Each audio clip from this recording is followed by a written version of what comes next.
그리스도를 따르는 사람은 자신을 부인하고 십자가를 지고 그분의 발자취를 따라가는 것입니다. 그리스도를 따른다는 것은 그의 모든 계명에 순종하는 것을 뜻합니다. 신앙생활은 예수님을 닮아가는 것이고 예수님처럼 사는 것입니다. 우리가 서로 사랑해야 되는 이유도 예수님을 닮았기 때문입니다. 온유하고 겸손한 사람이 되어야 하는 이유도 예수님을 닮았기 때문입니다. 서로 용서해야 되는 이유도 예수님을 닮았기 때문입니다. 계명에 순종하고 복음을 전하는 이유도 우리가 예수님을 닮았기 때문입니다. 지난주에 자칭 그리스도인, 타칭 그리스도인이라는 말씀을 통하여 두 가지를 살펴보았습니다. 첫째가 복음을 전하고 가르치는 자가 되어야 한다라고 말씀을 드렸습니다.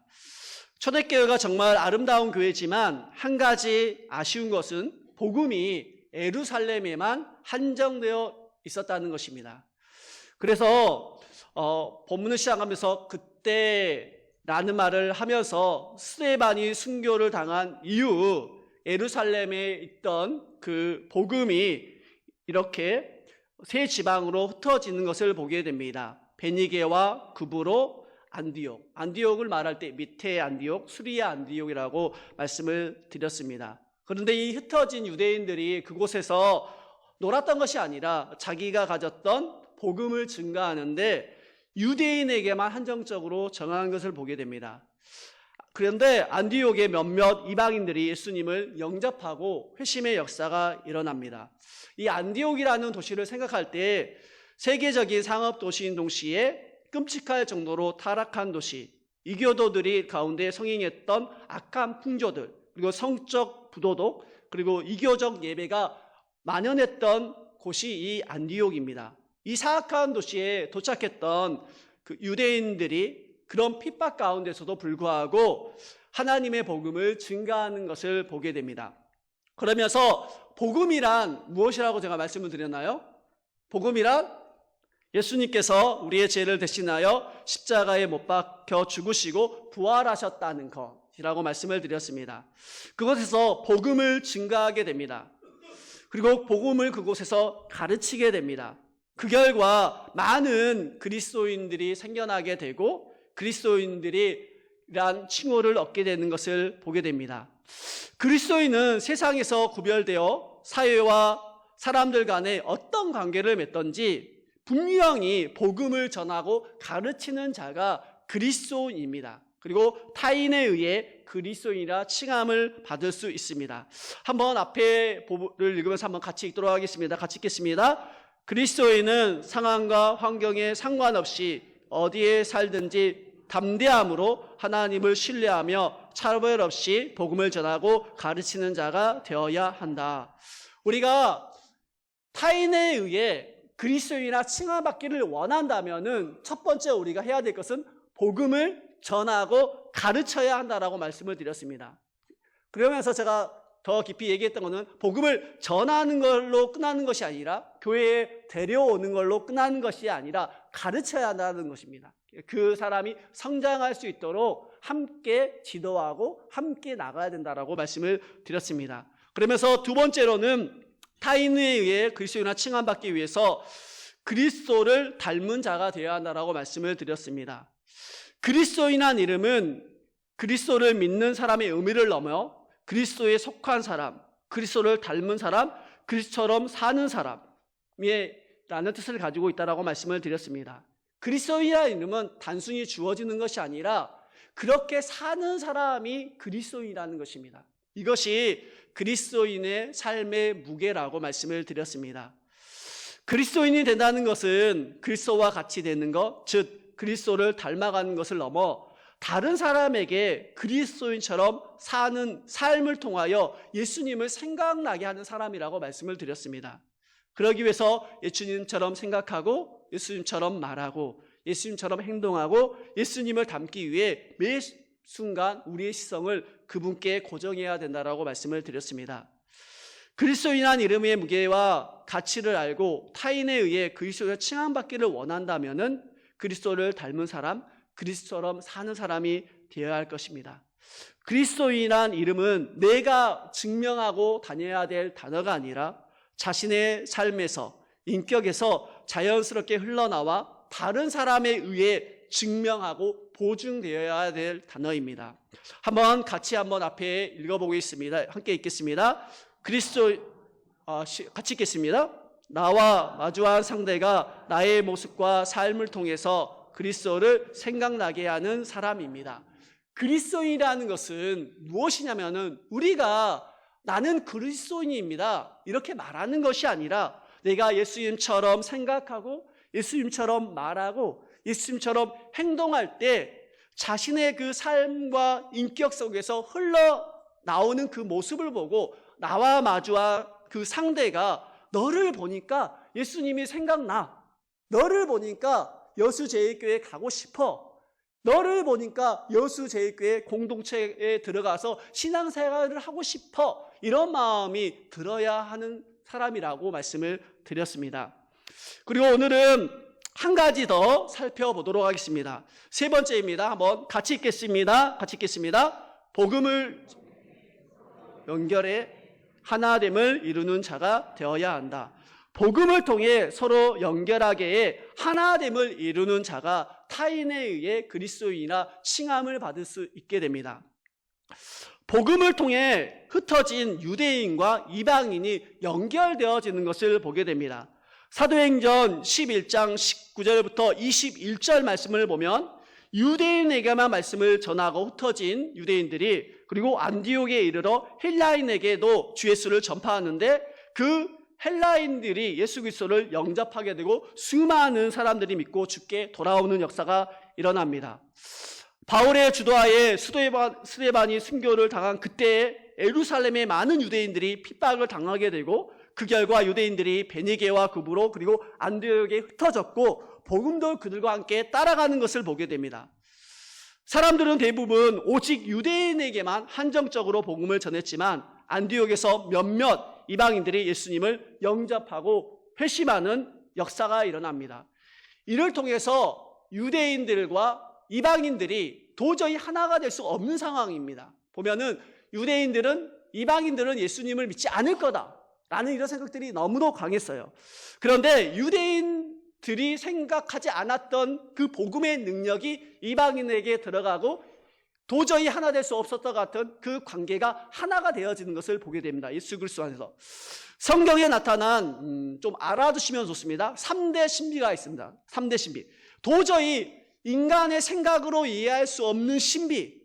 이거는 이해는 되지만 도저히 맞는 것 같지만 틀린 것 같고 틀린 것 같지만 맞는 것 같은 이런 3대 신비가 있는데 첫 번째는 삼위일체입니다. 세 분이시고 한 분이고 한 분이고 세 분이라는 거예요. 창조주 하나님, 구원자 예수님, 우리와 함께 하시는 성령님께서 세 분인데 한 분이고 한 분인데 세 분이라는 거. 그리고 결혼하여 한 몸이 되는 부부. 두 명인데 결혼하면 한 몸이 된다는 거예요. 이해가 안 되잖아요. 그리고 마지막 3대 신비 중에 하나가 뭐냐면은 이방인과 유대인들이 연합되어지는 것. 이것이 가능한 이유가 뭐냐면은 복음 안에서 가능하다는 것입니다. 우리가 반드시 하나 될 수 없는 그 관계가 있잖아요. 하나 될 수 없는 그런 우리의 그 아픔들이 있잖아요. 이것을 해결할 수 있는 가장 큰 부분은 그리스도인이라는 것은 복음입니다. 그 사람에게 복음이 들어가고 내게 복음이 들어갔을 때 그 복음의 능력이 하나가 되게 한다는 것입니다. 우리도 흩어진 유대인들처럼 자신이 정한 한계, 이 사람은 예수님을 믿을 것 같고 저 사람은 안 될 것 같다라는 정한 한계를 가지고 우리가 잃어버린 양 전도 축제 가운데 복음을 전할 수 있습니다. 하지만 복음의 능력이 우리가 정한 생각과 한계를 뛰어넘어 이방인과 유대인이 연결되었고 한 몸을 이루는 것을 보게 됩니다. 우리가 이른 양 찾기 전도 축제를 하면서 반드시 기억해야 될 것은 우리는 전하는 사명이 있는 것입니다. 그런데 그 복음의 능력이 그 사람을 변화시키시는 것이고 그 사람을 교회로 오게 하는 것입니다. 그래서 무엇보다도 우리가 정한 한계가 있지만 그 복음의 능력을 가지고 하나님의 말씀을 담대히 전할 수 있는 성도님 되기를 간절히 축복합니다. 두 번째로는 복음을 통해 예루살렘 교회와 안디옥 교회가 연결되어지고 하나 되는 것을 보게 됩니다. 사도행전 11장 22절에 보면 이렇게 기록되어 있습니다. 같이 읽겠습니다. 예루살렘 교회가 이 사람들의 소문을 듣고 바나바를 안디옥까지 보내니. 아멘. 조상 대대로 유대인들은 선민 사랑에 사로잡혀 있었기 때문에 유대인들은 이방인들은 절대 예수님을 믿지 않을 거라는 이런 차별의식이 너무도 강했습니다. 그런데 이제 예루살렘 교회가 소식을 듣게 되는 거죠. 흩어진 그 유대인들이 이방인들에게 복음을 전했는데 그 복음이 그곳에서 막 흩어지고 수많은 사람들이 예수님을 믿는다는 소리가 들려오는 것입니다. 이 소식을 들었던 예루살렘 교회가 바나바를 파송하게 됩니다. 그런데 사도행전 11장 23절에 바나바도 가기 전까지는 이런 모습이라고 생각하지 않았을 거예요. 근데 사도행전 11장 23절에 이렇게 기록되어 있습니다. 같이 읽겠습니다. 그가 이르러 하나님의 은혜를 보고 기뻐하여 모든 사람에게 굳건한 마음으로 주와 함께 머물러 있으라 권하니. 아멘. 바나바가 예루살렘에서 파송되어져서 그곳에 가보니까 이게 장난이 아닌 거예요. 그 복음의 능력이 이방인들에게 들어갔고 이방인들이 예수님을 믿고 하나님의 은혜가 그들 가운데 임하는 것을 보게 됩니다. 우리도 때론 복음의 능력의 한계를 설정할 때가 있습니다. 오늘 우리가 중고등부 애들과 이렇게 이제 덮어라는 그 복음 전도지를 가지고 설교를 하면서 애들한테 그 말을 했어요. 뭐라고 했었냐면은 너희들이 이거 할 때 되게 부끄럽고 예수님을 믿는다는 소리를 친구들한테 할 때 친구들에게 할 때 친구들이 이렇게 얘기할 것이다. 동영상에 보여줄 때 이러거든요. 이것이 뭔지 아니 친구야? 그러면 그 하트 같아. 그리고 계속 말을 들어요. 그 동영상을 보면. 그러면서 제가 그 팩트를 알려드렸어요. 우리 학생들한테. 절대 이런 친구들 없다. 이렇게 쉽게 복음을 받아들이는 친구들 없어. 그러면서 하는 말이 무엇이냐면은 너희들이 부끄럽고 때로는 너희 친구가 안 듣는 것 같지만 그 복음의 능력이 있기 때문에 시간이 지나고 세월이 지나면 그 복음이 그들을 변화시키고 예수님께도 이끌 것이라는 확신을 가지고 복음을 전해라라고 이렇게 말씀을 했던 것을 했습니다. 그것처럼 우리가 복음의 능력을 한정하면서 복음을 전하는 사람들이 있습니다. 우리도 이제 전도 축제를 하면서 복음을 전할 때 때로는 전하다가 부끄러울 때도 있어요. 얘는 안 될 것 같아 라는 생각들도 많이 있거든요.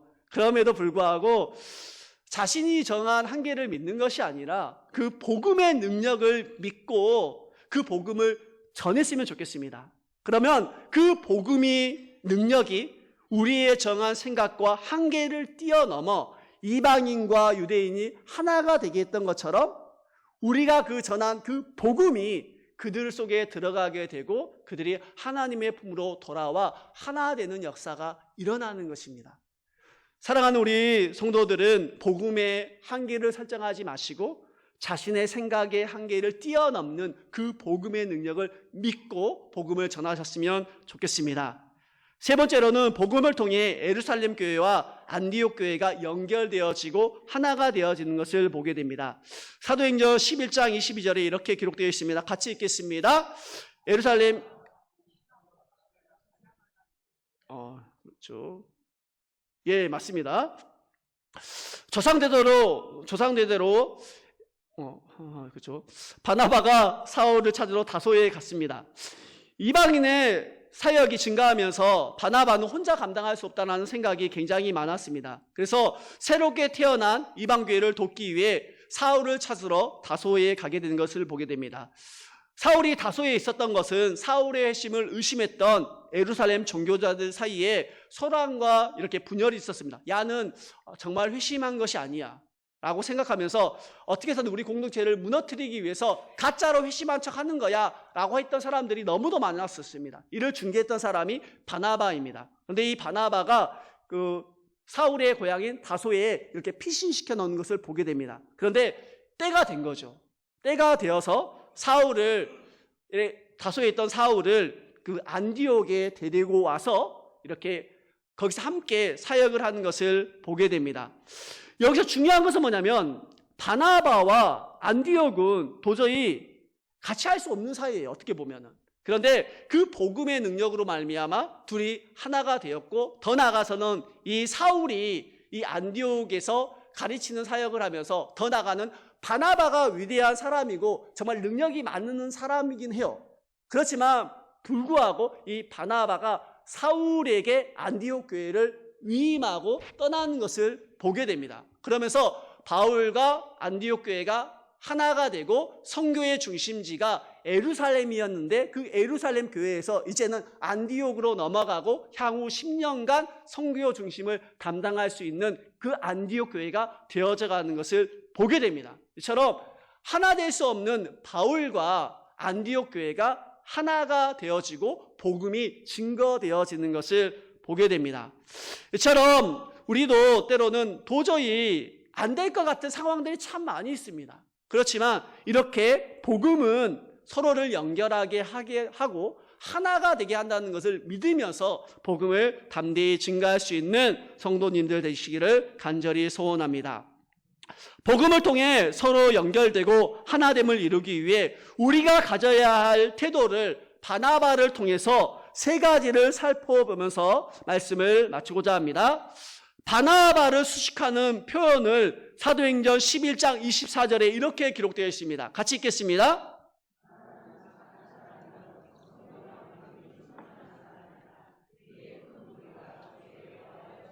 아멘. 바나바는 첫째, 착한 사람이고 성령이 충만한 사람이며 믿음이 충만한 사람입니다.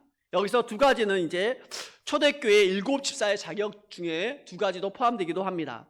그래서 복음을 통해 서로 연결시켜주고 하나됨을 이루기 위해서 우리가 새로운 잃어버린 양을 복음을 통해 하나님과 연결시켜주고 하나님과 하나되게 하기 위해서 첫째로는 착한 사람이 되어야 한다는 것입니다.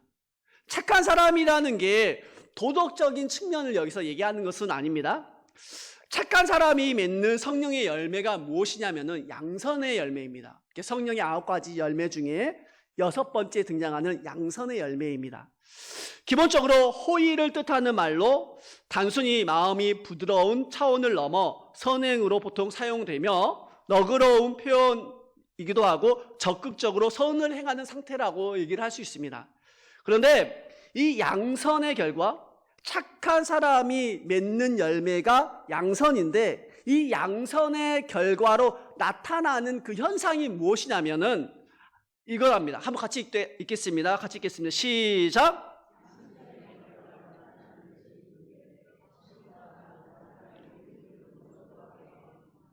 양선의 결과로 나타나는 것이 뭐냐면 자신보다 다른 사람의 그 유익을 먼저 구하게 된다는 것입니다. 바나바를 보면 자신보다 다른 사람의 유익을 먼저 구하는 것을 보게 됩니다. 그런데 이런 바나바가 이러한 태도를 가진 가장 큰 이유 중에 하나, 자신보다 다른 사람의 유익을 바라볼 수 있는 이 태도를 가지기 위해서 우리가 가져야 될 태도가 무엇이냐면은 선입견으로 보는 것이 아니라 열린 마음으로 봐야 된다는 거예요. 우리가 복음을 전할 때 그러잖아요. 이 사람은 안 될 것 같은 그 사람들이 더 잘 돼요. 맞잖아요. 이런 사람들 조심해야 돼요. 복음을 전했는데 내 교회 가자라고 했는데 갈게. 이런 사람들이 몇십 년 걸려요. 그런데 중요한 건 교회 가자 얘기했는데 나 안 가라는 사람들이 의외로 잘 따라와요. 맞잖아요. 이런 경험들이 정말 많아요. 남편 중에서도 네 갈게 이런 사람들이 10년 걸리거든요. 네, 핍박하고 막 어렵게 교회 못 가게 했던 그 사람들이 한순간에 변화되어져서 교회 오는 경우가 의외로 많습니다. 이것처럼 우리가 어떤 선입견을 가지고 바라보는 것이 아니라 열린 마음으로 바라봐야 된다는 거예요. 복음을 통해 연결하고 하나 되기를 원한다면은 자신의 신념과 고집이 있다 할지라도 하나님 앞에서 모든 것을 내려놓고 열린 마음으로 바라보아야 할 것입니다. 9장에는 바울의 회심을 믿지 못하고 두려워하던 제자들이 열린 마음을 가진 바나바의 중재를 통해 바울을 받아들이는 것을 기록하고 있습니다. 바나바는 다른 모든 이들이 다소에 있던 사울을 두려워하고 사울의 회심이 가짜라고 이렇게 생각할 때도 열린 마음을 가지고 사울을 바라봤던 것을 보게 됩니다.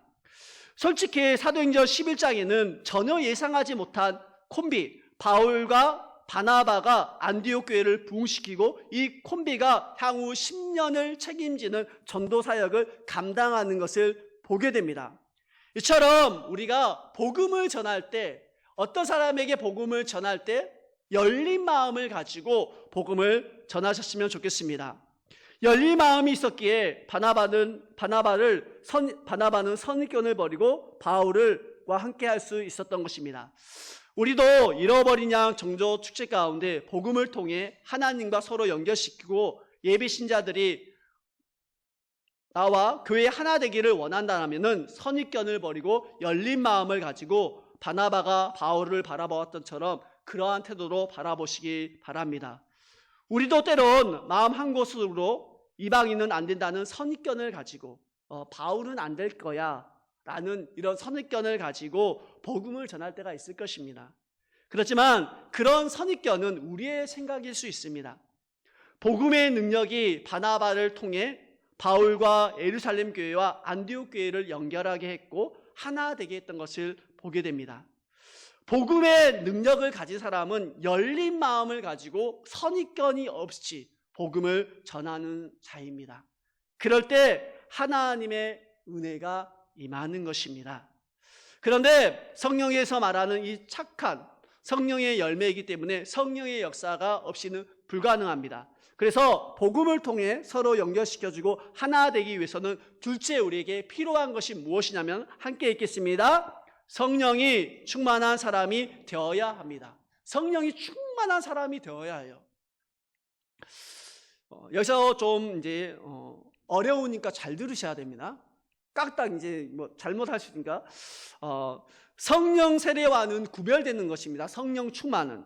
성령 세례는 성도들이 생애에 단 한 번 일어나는 거듭난 사건을 얘기합니다. 그런데 성령 충만은 성령 세례를 받은 성도들의 심령과 인격이 온전히 성령의 주관하에 놓인 상태를 얘기합니다. 성령 세례는 몇 번요? 한 번. 성령 충만은 끊임없이 해야 돼요. 그래서 사도 바울은 틈만 나면 성령 충만을 받으라 라고 얘기를 하고 있어요. 이거를 조금 더 쉽게 얘기를 하면은 성령의 지배를 받아야 된다는 거예요. 이제 성령 충만이라는 것은 성령의 지배를 받아야 된다는 거예요. 더 쉽게 설명을 드리려면 우리가 부흥회 하잖아요. 부흥회 하면 뭘 받나요? 성령을 충만히 받아요. 하나님의 은혜가 충만히 임하면서 그 성령님의 임재가 나를 감싼단 말이에요. 근데 이럴 때 나타나는 현상들이 무엇입니까? 집에 가면 여전히 자식들은 오락을 하고 자빠져 자고 있단 말이에요. 옛날에 봤을 때는 용납이 안 됐어요. 용납이 안 되잖아요. 근데 하나님의 은혜, 그 성령의 충만함이 나를 지배하게 되잖아요. 그러면 그게 어떻게 돼요? 상황과 환경은 똑같아요. 근데 그것이 용납이 되어집니다. 용납이 되어져요. 성령님께서 나를 주장하시기 때문에. 성령님께서 나를 주장하실 때 어떤 현상이 또 나타나면 도저히 용서할 수 없던 그 사람들이 용서가 되어져요. 더 나아가서는 서로 성령 충만하잖아요. 서로 왼수였는데 화해를 창하게 되잖아요. 그 성령님께서 그 용서를 서로 하게 만드셔요. 이처럼 성령의 지배받는 삶이 성령의 충만한 삶이라는 것입니다. 성령 충만받은 성도의 삶은 각종 은사와 능력을 덧입히게 되고 또한 성령의 선한 열매를 풍성히 맺게 됩니다. 따라서 성령 충만함은 성령 세례를 받은 성도들이 신앙생활을 하면서 반복적으로 일어나는 것으로 주님의 뜻을 이루고 교회를 세우는데 굉장한 큰 원동력이 됩니다. 그러기 위해 우리가 사도 바울은 끊임없이 예배소서 5장 15절부터 18절에 이렇게 얘기합니다. 성령을 충만하게 받으라. 그래서 사랑하는 우리 성도들이 잃은 양 찾기를 하면서도 성령이 충만히 충만하면서 복음을 전하셨으면 좋겠습니다. 성령이 충만할 때 사도행전 4장 31절은 이렇게 기록되어 있습니다. 함께 읽겠습니다. 빌기를 다음에 모인 곳이 진동하더니 무리가 다 성령 충만하여 담대히 하나님의 말씀을 점하니라. 아멘. 빌기를 다음에 모인 곳이 진동하더니 무리가 다 성령의 충만함을 받았어요. 성령의 이 충만함을 받기 전까지는 이들은 복음을, 하나님의 말씀을 담대히 전하지 못했었습니다. 어떻게 보면. 그런데 성령을 충만을 받고 성령의 지배를 받으니까 하나님의 말씀을 담대히 증거했다라고 말하는 것을 보게 됩니다. 우리도 복음을 통해 하나님과 연결하고 하나 되게 하려면 성령의 지배 가운데 다스림을 받고 담대하게 확신을 가지고 복음, 하나님의 말씀을 담대히 전하는 자가 되어야 할 것입니다. 마지막입니다. 세 번째 같이 읽도록 하겠습니다. 같이 읽겠습니다. 믿음이 충만한 사람이 되어야 한다. 믿음이 충만한 사람이 되어야 합니다. 믿음으로 사는 사람이 되어야 한다는 것입니다. 이방인들은 주께서 더하게 하신 것은 전적으로 복음의 능력과 하나님의 은혜입니다. 하지만 2주 전에 말씀을 드렸던 것처럼 그리스도인이란 그리스도를 닮은 사람, 그리스도처럼 사는 사람을 포함하고 있다라고 말씀을 드렸습니다. 사도행전 4장 32절부터 33절은 이렇게 기록되어 있습니다. 함께 읽겠습니다. 믿는 무리가 한 마음과 한 뜻이 되어 모든 물건을 서로 통용하고 자기 제 물건을 조금이라도 자기 것이라 하는 이가 하나도 없더라. 사도들이 큰 권능으로 주 예수의 부활을 증언하니 무리가 큰 은혜를 받아. 아멘. 32절을 시작하면서 믿는 무리가 33절을 마무리하면서 무리가 큰 은혜를 받았다라고 얘기를 하고 있는 것을 보게 됩니다. 믿는 무리로 말미암아 큰 무리가 은혜를 받았다는 것입니다. 무리가 큰 은혜를 받은 것은 사도행전 4장 33절에 말하는 것처럼 사도들이 큰 권능으로 주 예수의 부활을 증언했기 때문입니다. 그래서 큰 은혜를 받았습니다. 사도들이 큰 권능으로 주 예수의 부활을 증언하니 복음을 전했다는 거죠. 복음을 전할 때 그들이 큰 은혜를 받았어요. 그런데 우리가 눈여겨볼 구절이 있는데 이렇게 하기 전에 했던 것이 무엇이냐면 사도행전 4장 32절에는 이렇게 기록되어 있습니다. 함께 읽겠습니다. 믿는 무리가 한 마음과 한 뜻이 되어 모든 물건을 서로 통용하고 자기 재물을 조금이라도 자기 것이라 하는 이가 하나도 없었더라. 아멘. 먼저 뭐냐면은 그들이 한 마음 한 뜻이 되어 서로의 물건을 통용하고 자기 재물을 조금이라도 한 것이 없다라고 말하고 나서 복음을 전했더니 믿는 사람들이 더해졌다는 것입니다. 다시 말해서 믿음이 있는 사람이라는 것은 무엇이냐면, 믿음이 충만한 사람이라는 것은 무엇이냐면 삶이 뒷받침되는 삶을 말합니다. 처음에 32절에 기록되어 있잖아요. 믿는 무리라는 것은 삶이 뒷받침되어질 때, 삶이 변화된 사람, 세상의 기준을 따라 가는 자가 아니라 믿음을 따라가는 사람들이 교회 안에 있을 때 하나님의 말씀의 선포가 다른 사람의 귀에 들어가는 것입니다. 이게 복음이 다른 사람의 귀에 들어가기 위해서 우리가 먼저 믿음이 충만하게 살아야 되는데, 그 믿음으로 충만하게 산다는 것이 무엇이냐면 삶이 뒷받침되어야 된다는 거예요. 초대교회가 그 삶이 뒷받침되었을 때 그 복음이 들어가게 되고 믿는 무리가 더해졌다는 것입니다. 복음에는 능력이 있습니다. 하지만 복음이 다른 사람의 귀에 들어가기 위해서는 믿음이 충만한 사람, 곧 삶이 뒷받침되는 충만한 사람이 되어야 한다는 것입니다. 사랑하는 우리 성도들은 삶이 뒷받침되는 삶을 통하여 복음을 증가하셨으면 좋겠습니다. 삶과 복음의 삶이 동떨어진 삶이라면은 자기의 신앙을 한 번쯤은 생각해 볼 필요가 있습니다. 하나님의 복음은 이렇게 얘기하는데 나의 삶은 이렇다. 그러면은 한 번쯤은 자기의 신앙을 돌아보면서 믿음을 점검하는 시간을 가지셨으면 좋겠습니다.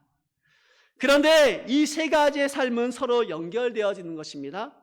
따로따로 분리되어지는 것은 아니에요. 착한 마음, 열린 마음을 가질 때 성령과 믿음이 충만한 사람이 될 수 있습니다. 이 세 가지는 동떨어진 것 같지만 착한 사람, 성령이 충만한 사람, 믿음이 충만한 사람은 그리스도인으로서 드러나는 것들입니다. 성경에는 이 세 가지의 결과로 말미암아 사도행전 11장 24절에는 이렇게 기록되어 있습니다. 함께 읽겠습니다. 바나바는 착한 사람이요 성령과 믿음이 충만한 사람이라 이에 큰 무리가 주께 더하여 지더라. 아멘. 바나바는 착한 사람이었고 성령과 믿음이 충만한 사람이었습니다. 그런데 이에 큰 무리가 주께 더하여졌다라고 얘기를 하고 있는 것을 보게 됩니다. 세 번역에는 이렇게 기록되어 있습니다. 바나바는 착한 사람이요 성령과 믿음이 충만한 사람이었더라. 그래서 많은 사람이 주님께 나아왔다라고 기록되어 있는 것을 보게 됩니다. 이에 그래서라는 단어를 사용하면서 우리는 성경에 등장하는 이 접속사를 유의 깊게 보아야 하는데 이에 큰 무리가 주께 더하여졌다라는 것입니다. 이에 앞에가 무엇인가요? 착한, 그리고 성령 충만한, 그리고 믿음이 충만한 사람. 이렇게 했을 때 이에 믿는 무리가 더해졌다는 것입니다. 그래서 우리가 이른 양 찾기 전도 축제를 하면서 먼저 옆 사람한테 한번 인사할까요? 착한 사람이 됩시다. 성령 충만한 사람이 됩시다. 믿음이 충만한 사람이 됩시다. 이런 성도가 되시기를 간절히 축복합니다. 기도하시겠습니다.